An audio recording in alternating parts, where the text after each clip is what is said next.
Rise, Pax,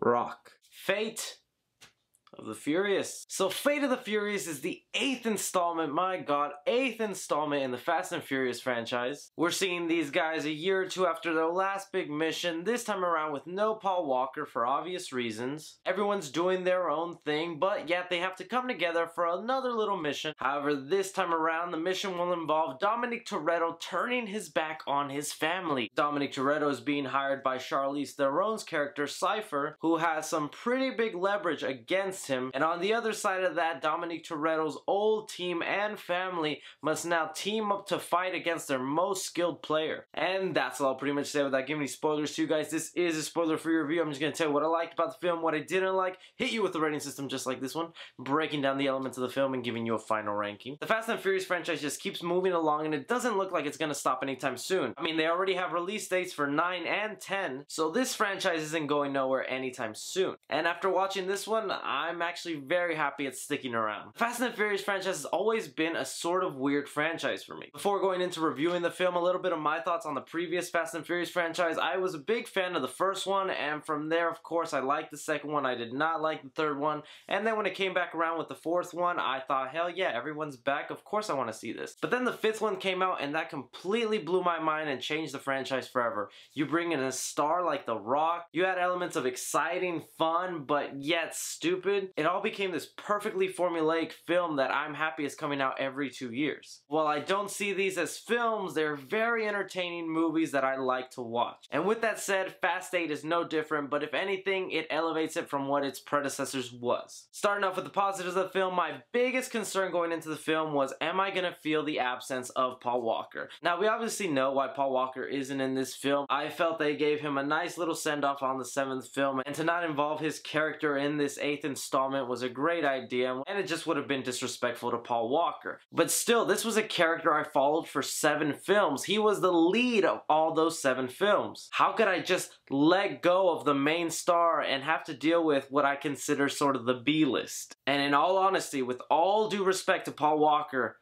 I did not find myself missing his character throughout the film. The film does a great job with keeping you entertained, invested in the story, and wondering what's going on. Charlize Theron as the villain was very well done. She was frightening. She had leverage, even though she wasn't a physical presence. Her plan and execution of what she was doing was very threatening. I like how the film didn't take the route where keeping you in the dark of why Vin Diesel has gone rogue. You obviously know a character like Dominic Toretto would not go rogue on his family. So I like how the film blatantly explains why he is going bad, so you're not wondering the whole film, we know you're faking it, we know you're faking it, what's the reason, just show us. We got to see both sides of the coin, and every character motivation was well explained. Because that's another negative I had. So many characters were going from bad to good to good to bad. That's just a lot of exposition that you're gonna throw into this film that I'm not gonna want to hear. But they do it so quick, so fast, they know you're in this film to watch car chases and explosions and fights. You're not there to have a 10-minute monologue of why Jason Statham is all of a sudden on the good side, or why Vin Diesel went to the bad side.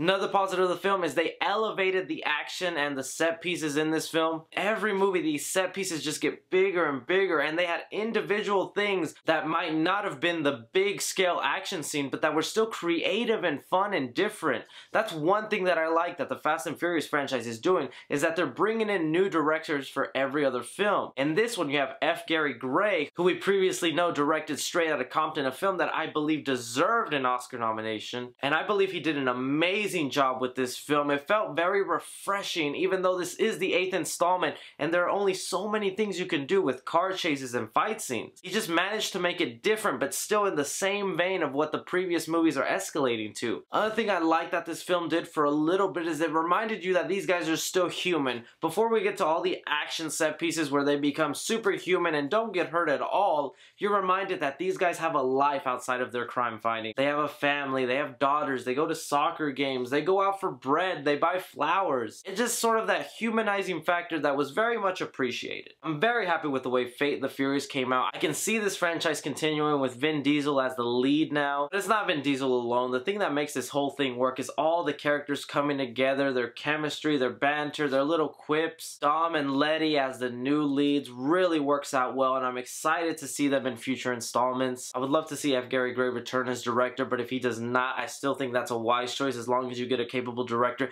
just to keep the franchise fresh. If I had to go into some negatives of the film, because of course it's not a perfect film, there are just small things I didn't enjoy. Again, it's a Fast and the Furious movie, so a lot of things are not going to make sense. There's gonna be several plot holes, but I'm not going to pick at that because there's no fun in just ruining a movie that's just meant to be exciting. My biggest negative of the film is just Dominic Toretto did not show any remorse or sense of carefulness when he was going up against his team. Some of the actions he took looked like he was really trying to harm his fellow teammates and even kill them. I mean, just one scene of him trying to be careful or trying not to let someone die would have helped out, because there were moments where I thought, how do you know that wouldn't have killed your precious wife? Also, the fact that not all the special effects were perfect, but they were very passable in the film. Nothing that will completely take you out. It's just, of course, not everything can be perfect when it comes to visual effects. And really all the other negatives apply to every other Fast and Furious movie, so I don't see the use in mentioning that all the characters are superhuman, that they come out without a scratch. Literally, not one person in this film gets a scratch. Alright, so for Fate of the Furious, I'm going to give action 4.5 stars. It was really well done, very entertaining. It's just missing that half a star for visual effects, and sometimes the fight hand-to-hand scenes were a little sloppy in camera work. Still, overall, really enjoying compared to all the other films. Comedy in the film, I am gonna give 3.5 stars to. It was very funny, especially from Tyrese Gibson. I was very surprised actually, because sometimes his character comes off as annoying,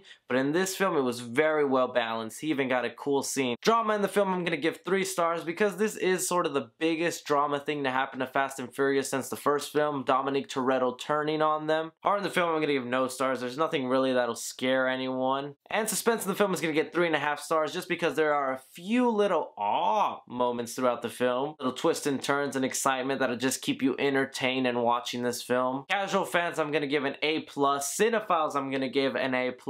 Critically, I'm gonna give a C-. But even with that said, Fate of the Furious gets the 3C film guarantee.